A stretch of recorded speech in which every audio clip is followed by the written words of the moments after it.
Around the world, the rivers of ice we call glaciers are in retreat. Most of the planet's fresh water is locked in glacial ice. But since 1980, significant global warming has meant that glaciers from the Himalayas to the Andes are melting. This is already leading to a rise in sea levels. At present, alpine glaciers in temperate regions are most severely affected, changing the nature of regional water supplies.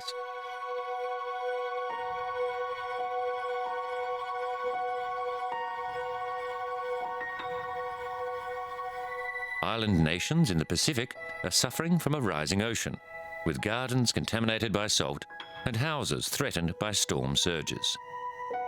In the Himalayas, the changes have been so dramatic that water supplies to Pakistan, Afghanistan, Mongolia and Western China are facing radical change. At the Mer de Glace Glacier in the French Alps, hikers now face a 120-metre climb down to reach the ice. In living memory, climbers could step directly onto the glacier's surface. This group of French students is recording some of the changes. They say warmer and longer summers are melting ice and snow more quickly than it can be replaced in winter, the result of global warming. 150 years ago, this is what the Mer de Glace looked like. And this is it today. The Mer de Glace, located on the northern slopes of Mont Blanc, is France's largest glacier. It was once visible from the Chamonix ski resort, but that was a long time ago. Although its rate of flow at around 1 centimetre per hour is not visible to the naked eye, it is regarded as a fast-moving glacier. With a length of 5.6 kilometres and an ice depth of 200 metres, the Mer de Glace is the second biggest glacier in the European Alps. The local economy, closely tied to the ski industry, has been badly affected by a series of poor snow seasons. Where, in the past, ski runs were closed because of too much snow, now the resorts are dependent upon snow-making machines to guarantee some skiable snow. Because the decline in the world's glaciers is seen as one of the most obvious symptoms of global warming, they are being closely monitored. Scientists at the Glaciology Laboratory in Grenoble are studying 5 French glaciers in an effort to understand the implications of the changes to these rivers of ice.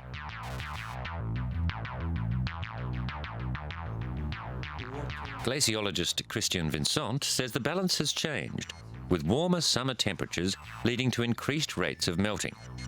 The question is, will the glaciers stabilise at a new shorter length or dwindle to nothing? From Norway to Switzerland, glaciers across Europe have been in decline since 1980. Low-level ski resorts in the region have been badly hit by the change in weather patterns. Though there is snow, it is patchy and skiing conditions are not ideal. Over the past few years, some of these low-altitude resorts have not even bothered to open. High-altitude ski resorts are still able to function, though with reduced activity. But it is not just the ski industry that is being affected by reduced levels of precipitation. Meltwater from the snowfields and the Mer de Glace are used to generate electricity, and local power authorities are looking to the Grenoble laboratory for an indication of what conditions will be like if the warming trend continues. The Grenoble laboratory has a range of specialised equipment used for gathering core samples from the glaciers. The 5 French glaciers are all studied according to the same protocols. The research program is funded by France's Research Ministry. The Grenoble team measure variations in volume and in thickness, as well as the glacier's rate of movement and variations in their lengths. With his team, Christian Vincent heads out several times a year to record how much snow has melted over the summer and how much has fallen during the winter.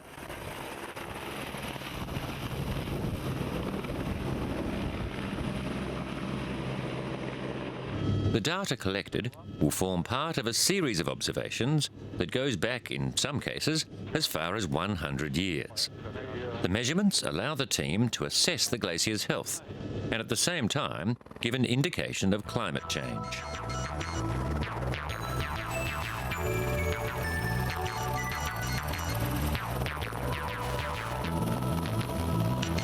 Each spring, the team records the winter snowfall at the Glacier du Telefre and the Glacier de l'Echaux, which flow into the Mer de Glace. Samples are obtained by boring into the snow at different parts of the glaciers. To ensure that comparisons over a long timescale are as accurate as possible, the researchers return to the same sampling locations year after year.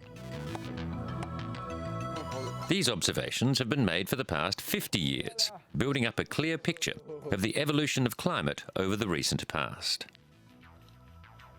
From the core sample, various measurements are recorded, so the scientists can determine the glacier's mass balance.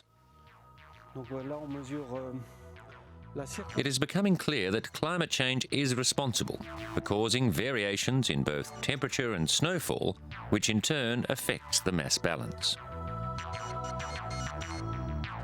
Vincent says that glaciers fascinate the public both because of their stunning natural beauty and because they are the most stark reminder of the effects of global warming.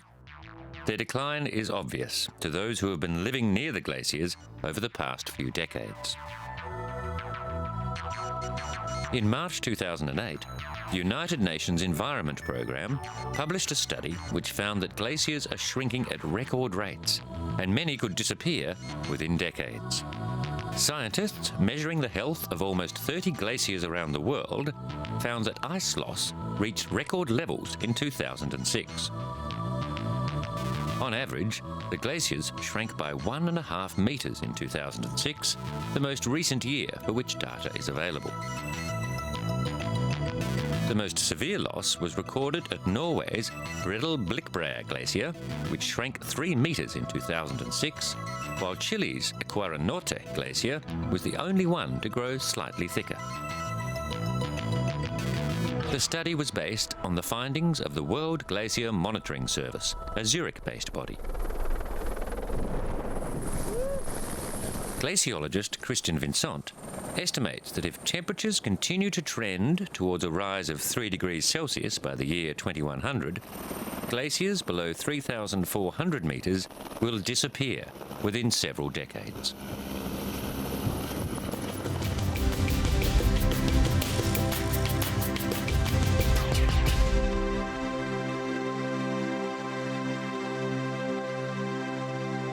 Summer in Greenland and melting ice forms lakes on the glaciers and the ice sheet. The latest research suggests that Greenland's glaciers are moving faster and shedding ice into the Atlantic Ocean at twice the rate they were just 5 years ago. The Kangerlussuaq Glacier on Greenland's east coast is now one of the world's most rapidly retreating glaciers, and scientists think that the extra meltwater acts as a lubricant, allowing the glacier to accelerate. The Kangerlussuaq Glacier has an ice depth of 1 kilometre and a width of more than 7 kilometres. Using high-precision GPS, scientists from the Climate Change Institute at the University of Maine have determined that this huge ice mass is travelling towards the sea at 38 metres per day. There is enough fresh water locked in the Greenland ice sheet to cause a 7-metre rise in the world's ocean. Any change in the rate at which Greenland's glaciers transport ice from the ice sheet into the ocean has serious implications for sea levels around the world. There are also fears that the increase in fresh water from the melting glacial caps could dramatically change the salinity of the oceans and alter ocean currents responsible for the redistribution of heat across the planet. This would have drastic consequences for global weather patterns. Although there is a marked decrease in ice at the edges of the Greenland ice sheet, there is a build-up of ice in the island's interior. Whether this is a new evolution of the ice sheet or the result of random climatic variation that makes it harder to observe any new trend will become obvious over the next decade. The Greenpeace ship Arctic Sunrise is also documenting the impact of climate change on Greenland's ice sheets and glaciers. In the tropics, glaciers can only exist on the cold peaks of tall mountains, like Mexico's Pico de Orizaba. El Pico overlooks the valley and city of Orizaba, after which it is named. At the Itzapopo National Park, south of Mexico City, park officials and scientists have noticed a dramatic change in the size of local glaciers over the last few decades. Studies are being carried out to see whether the proximity of cities could be causing glaciers to melt. Most tropical glaciers are much smaller than their cousins closer to the poles. Even so, scientists say glacial melt in the tropics would hit farms and cities across Latin America by reducing water availability and hydropower generation. On Iztaccíhuatl, a dormant volcano and one of two white-capped peaks that can be seen from Mexico City, glaciers have shrunk about 70% since 1960. Popocatépetl, Mexico's second highest peak at 5,452 metres, is an active volcano. It has one major glacier, but eruptions have confused the picture. Rainfall patterns in the area have changed, possibly because of local factors such as deforestation. Park officials are working with local communities to provide income alternatives to illegal logging and have embarked on major reforestation programs. The scientists are looking to Iztaccíhuatl for a measure of how Mexican glaciers are faring in the age of human-generated climate change.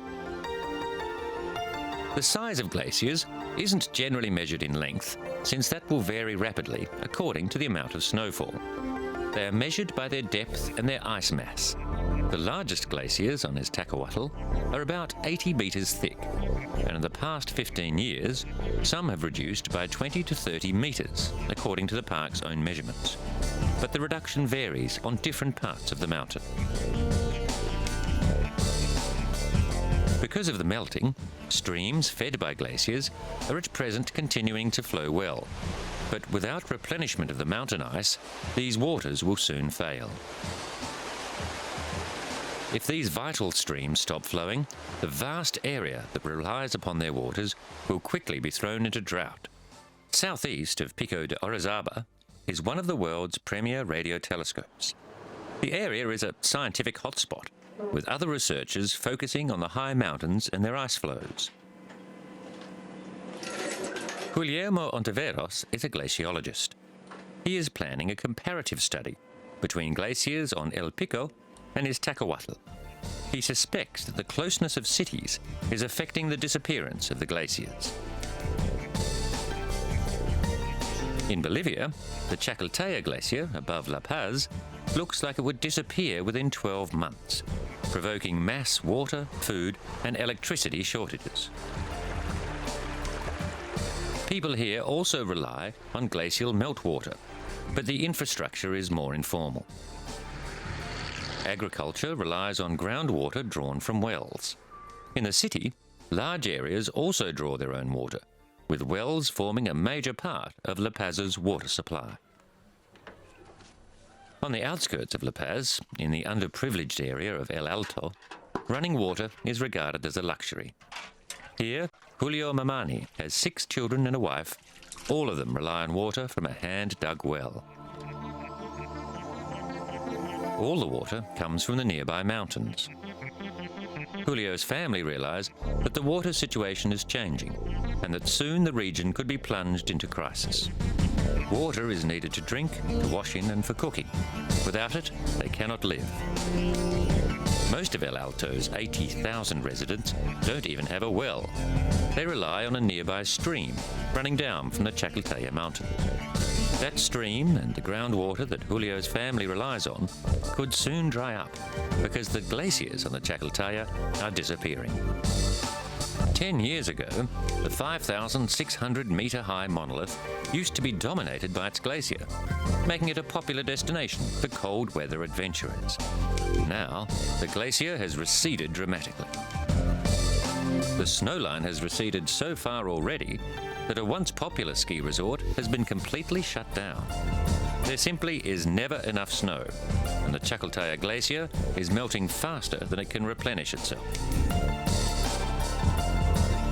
Glaciers act as the world's water towers, and the Chacaltaya supplies most of El Alto and 60% of La Paz's 1 million residents. Without water, the region's hydroelectric system will collapse, and with no water for irrigation, severe food shortages will develop. The world is just starting to grapple with global warming, but it's probably too late for El Alto.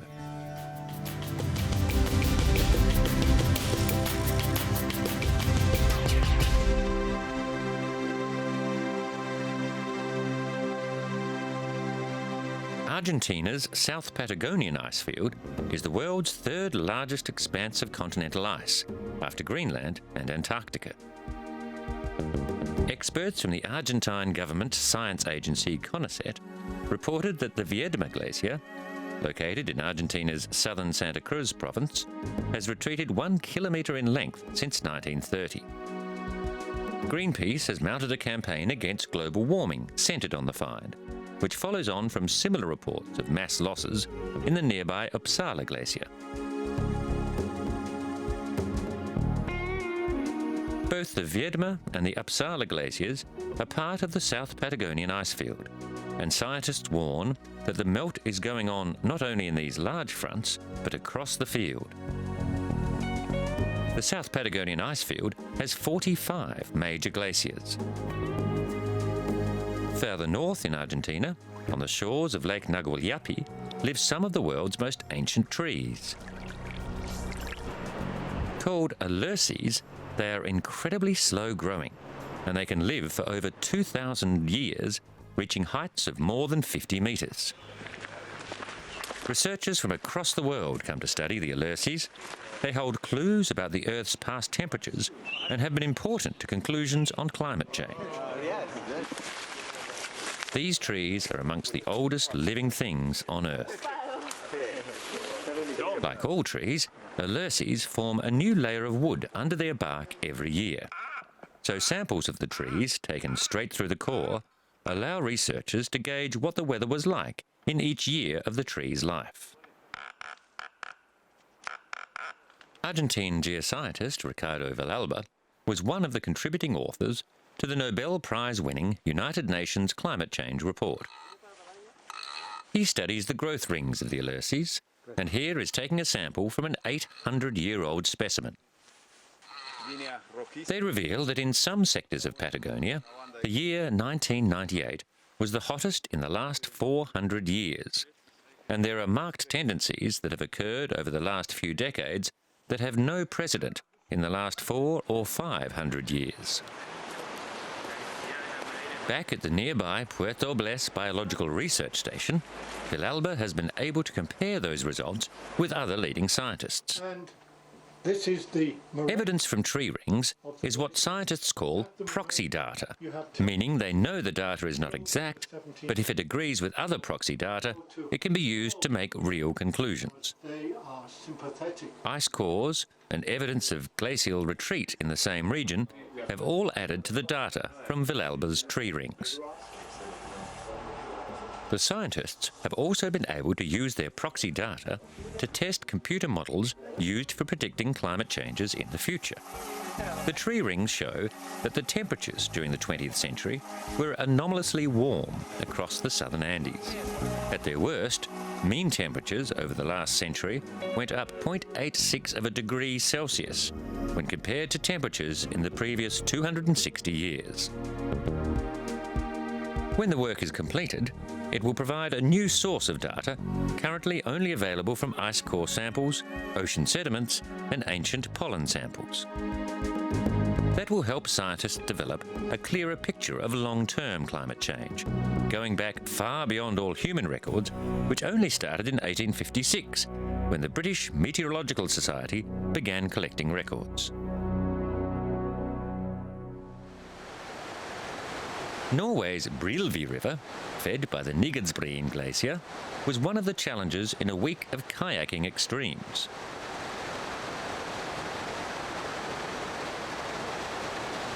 In 2006, 4 of Europe's best paddlers met to redefine the limits of modern kayaking, with descents on never-paddled rivers and high waterfalls. The athletes travelled more than 1,500 kilometres around the wilds of southern Norway. Norwegian Shorshi Schaff was joined by Swiss rookie Florian Dillier and Germans Tim Weinmann and Markus Hummel. The kayakers had only one goal: to explore and master extreme rivers and waterfalls. One of the highlights was the navigation of the Store Frøya, 2 waterfalls of the highest level of whitewater difficulty. After they had completed the ascent to the top of the mountain, they scouted the location and then abseiled around 50 metres to this inaccessible spot. First up was Schaff.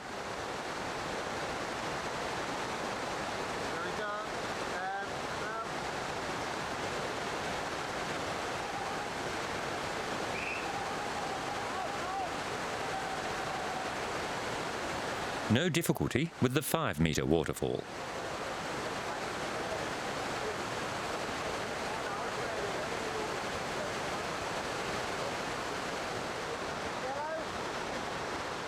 Then Hummel on a 12-metre waterfall. In the upper reaches of the Tora River, the paddlers took on a triple combination.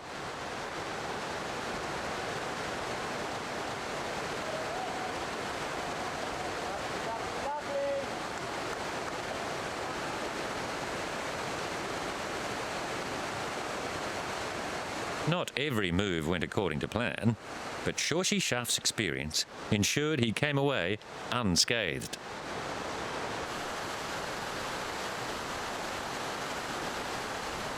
The week was less a competition than a test of skills, but the 4 paddlers judged themselves to come up with a ruler of the week.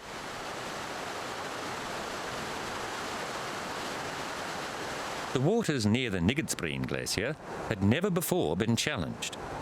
Here, the water was so cold that only Hummel entered the Brilvi River. In a sad postscript, Tim Weinmann died the following year. But the prize for the most extreme ice sport must go to the Glacier surfers. At the Childs Glacier on the Copper River in south-central Alaska, collapsing ice generates tsunami waves of up to 8 metres. Hawaii tow-in surfing team Garrett McNamara and Keali Mamala became the first and possibly last surfers to successfully ride the glacier waves.